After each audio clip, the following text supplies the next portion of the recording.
ಜಿ5 ಇರುವಾಗ ನೀವು ನಿಮ್ಮ ನೆಚ್ಚಿನ ಶೋಗಳನ್ನ ಎಂದಿಗೂ ಮಿಸ್ ಮಾಡಿಕೊಳ್ಳುವುದಿಲ್ಲ. ಅದು ಸಂಪೂರ್ಣ ಉಚಿತವಾಗಿ.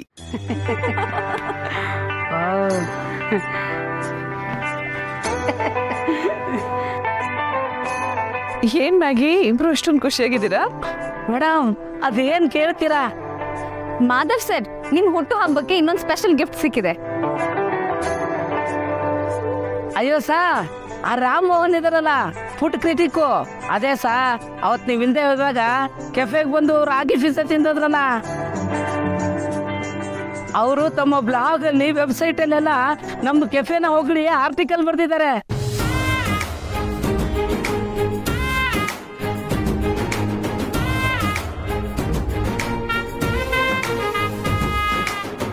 ತುಳಸಿಯವರೇ, ನಿಮ್ಮ ಬಗ್ಗೆನೂ ಇದೆ. ಮಾಧವ ಕೆಫೆಯ ರಾಗಿ ಪಿಜ್ಜಾ ಎಂಬ ಇನೋವೇಟಿವ್ ತಿಂಡಿಯ ಸುತ್ತ. ಪಿಜ್ಜಾ ಮೈದಾ ಹಿಟ್ಟಿನಿಂದ ಮಾಡಿದ್ದು ಅನ್ನೋ ಕಾರಣಕ್ಕೆ ಅದನ್ನ ದೂರ ಇಡೋ ಮಂದಿನೇ ಹೆಚ್ಚು.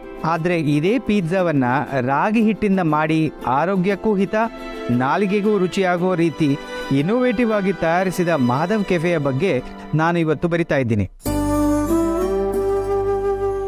ಇಲ್ಲಿಗೆ ಹೋಗುವ ಬದಲು ಈ ಕೆಫೆ ಬರೀ ಒಂದು ಓವರ್ ಹೈಪ್, ಒಂದು ಉತ್ಪ್ರೇಕ್ಷೆ ಅಂದುಕೊಂಡಿದ್ದೆ. ಆದರೆ ಅಲ್ಲಿಗೆ ತೆರಳಿದ ಮೇಲೆ ಅಲ್ಲಿನ ಸ್ಟಾಫ್ ನನ್ನನ್ನು ನೋಡಿಕೊಂಡ ರೀತಿ ಮತ್ತು ಅವರು ತಯಾರಿಸಿದ ರಾಗಿ ಪಿಜ್ಜಾ ಕೆಫೆಯ ಕುರಿತ ನನ್ನ ಭಾವನೆಯನ್ನೇ ಬದಲಾಯಿಸಿತು.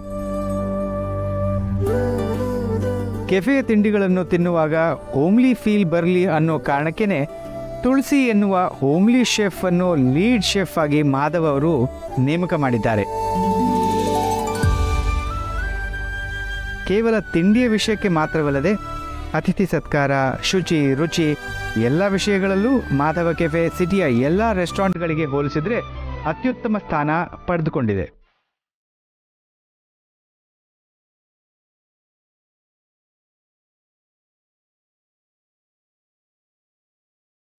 ಸರ್, ರಾಮ್ ಮೋಹನ್ ಅವರು ಕೆಫೆಗೆ ಬಂದು ಹೋಗಿ ಇಷ್ಟು ದಿನ ಆದ್ರೂ ಯಾಕೇನು ಬರ್ದಿಲ್ಲ ಅನ್ಕೋತಿದ್ದೆ.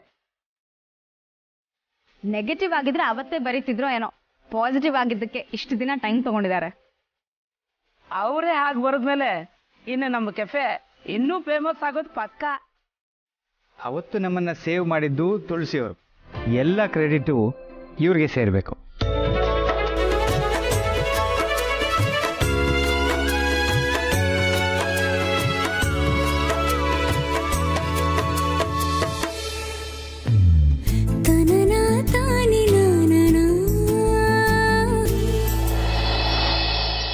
ಕನ್ಯಾದಾನನ ಏನು ಹೇಳ್ತಾ ಇದ್ದೀರಿ?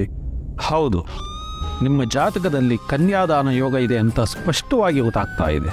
ಸ್ವಾಮಿ, ನನಗೆ ಹೆಣ್ಮಕ್ಳೇ ಇಲ್ಲ. ಇದ್ದ ಒಬ್ಬ ಮೊಮ್ಮಗಳಿಗೂ ಈಗಾಗಲೇ ಮದುವೆ ಆಗಿದೆ. ಈ ವಯಸ್ಸಲ್ಲಿ ನೆಂಥ ಕನ್ಯಾದಾನ? ಈ ವಯಸ್ಸಲ್ಲಿ ಕನ್ಯಾದಾನ ಯೋಗ ಎಲ್ರಿಗೂ ಸಿಗೋದಿಲ್ಲ.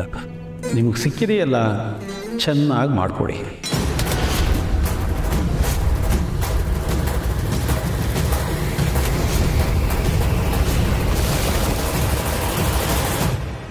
ಜಿ5 ಆಪ್ ಡೌನ್ಲೋಡ್ ಮಾಡಿ ಎಲ್ಲಾ ಸಂಚಿಕೆಗಳನ್ನು ಸಂಪೂರ್ಣ ಉಚಿತವಾಗಿ ನೋಡಿ.